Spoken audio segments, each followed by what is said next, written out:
Olá, nós estamos de volta. No último bloco a gente falou a respeito de algumas pessoas que foram separadas por Deus, chamadas por Deus para desempenhar propósitos e missões para Ele. A gente falou a respeito de Jesus, do seu ministério e do momento em que Ele comissiona os seus discípulos, um momento em que Ele explica o que é essa missão. E a gente também viu a respeito da missão não ter sido feita para a igreja, mas a igreja tendo sido feita para uma missão, para essa missão revelada na Grande Comissão e em tantos outros trechos da Bíblia. A gente viu também a relação da Trindade, falando a respeito de uma característica de Deus, sendo um Deus que envia, né? E a gente terminou o último bloco falando do trecho, né, de Mateus 28, 19 e 20, que fala a respeito da grande comissão. E lá está escrito assim: portanto, ide, fazei discípulos de todas as nações, batizando-os em nome do Pai, e do Filho e do Espírito Santo, ensinando-os a guardar todas as coisas que eu vos tenho mandado. E eis que eu estou convosco todos os dias, até a consumação dos séculos.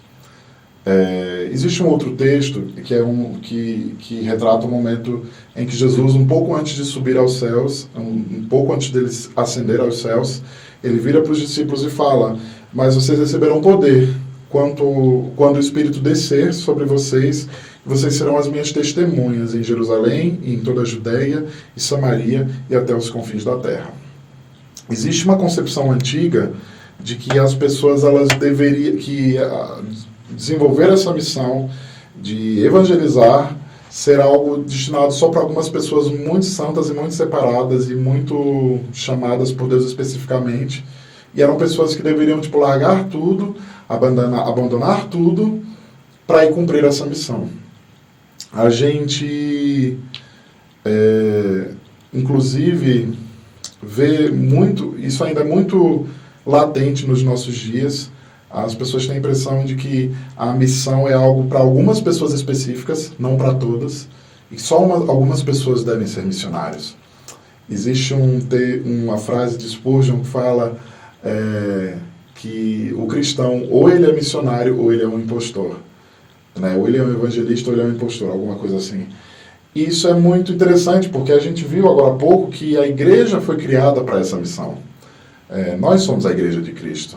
Nós fazemos parte desse grupo de pessoas que foi chamadas para viver isso.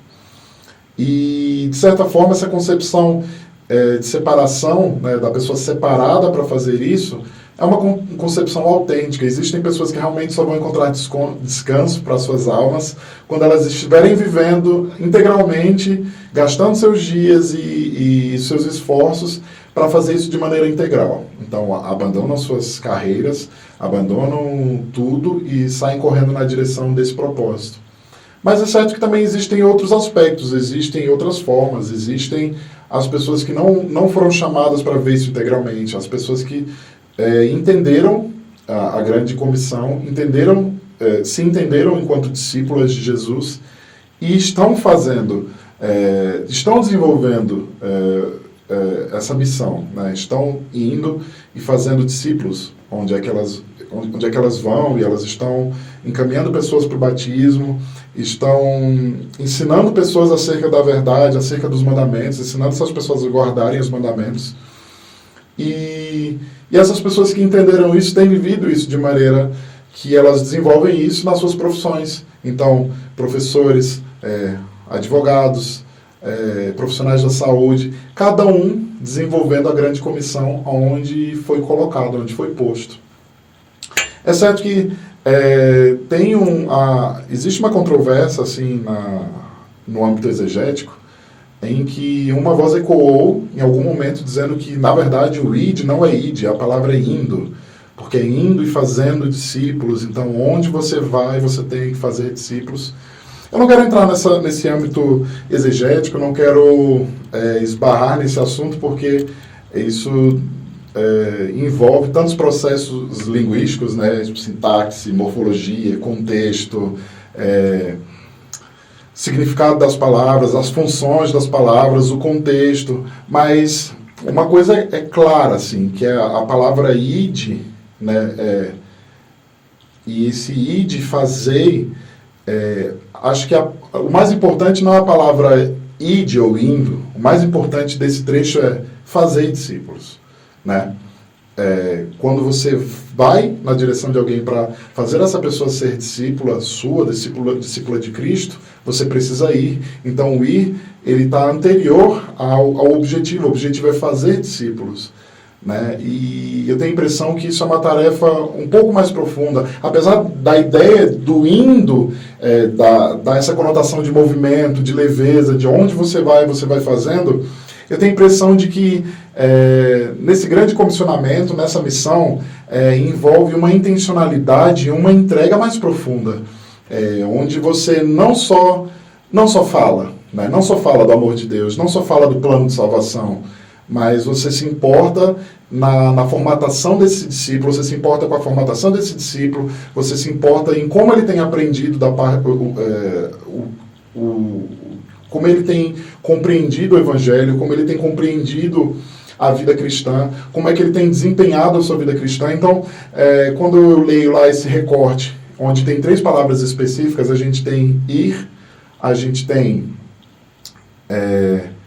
ir, batizar e ensinar. Eu tenho a impressão de que esse ir é de intenção, esse ir é essa entrega. Eu vou intencionalmente àquela pessoa e eu vou àquela pessoa para fazê-la uma discípula de Cristo.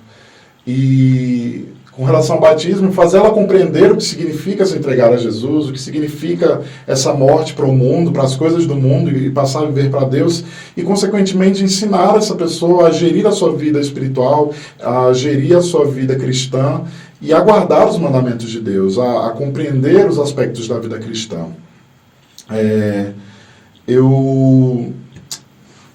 Francis Chan, ele fez um livro que tem de nome Multiplique, Discípulos que Fazem Discípulos. E aí ele pergunta, né, o que é, afinal, fazer discípulos, né? O que é, afinal, fazer discípulos?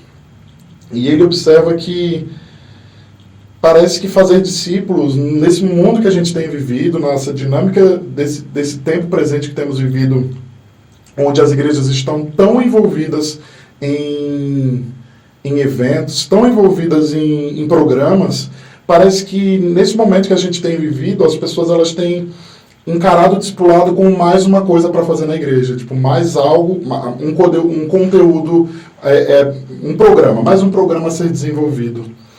E parece que as pessoas não têm encarado o discipulado com esse caráter de missão. Ei, é isso que eu tenho que fazer enquanto eu estou aqui nessa terra, direcionar pessoas, investir meu tempo em pessoas, andar na direção de pessoas.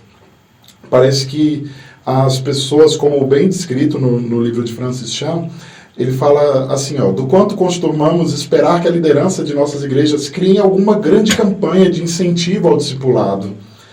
Um novo programa que implique num movimento que nos comprometa em um prazo de no máximo 3 meses de envolvimento. E depois desse período, a gente risca da nossa memória a palavra grande comissão e vai ver a nossa vida. Fazer discípulos é muito mais do que um programa. É a missão das nossas vidas, é o que nos define, é o que define a nossa compreensão do que Jesus ensinou. Um discípulo, ele é um discipulador. Portanto, nós precisamos ficar atentos para que a gente não pense que a tarefa de discipular é só mais um programa, para que a gente não pense que discipular seja algo que a gente deva escolher fazer ou não. Porque discipular tem a ver com a missão das nossas vidas, tem a ver com o que Jesus pediu para que fizéssemos. E, nesse sentido, eu gostaria de fazer uma pergunta para você, algumas perguntas, na verdade. Como você tem se envolvido com o discipulado? Como é que você se enxerga? Como é que tem sido a sua vida na caminhada discipular? Você tem desenvolvido discipulado com alguém? Tem caminhado com alguém? Tem sido discipulado por alguém? Você acha que o discipulado é só mais um programa, só mais uma atividade que vai tomar o teu tempo? Você acha que só as pessoas que são separadas para isso especificamente devem fazer discipulado? Como você tem correspondido à preciosa comissão para fazer discípulos? Como que você tem correspondido ao chamamento de ensinar pessoas sobre Jesus, conduzir outras pessoas numa caminhada de compreensão na vida cristã?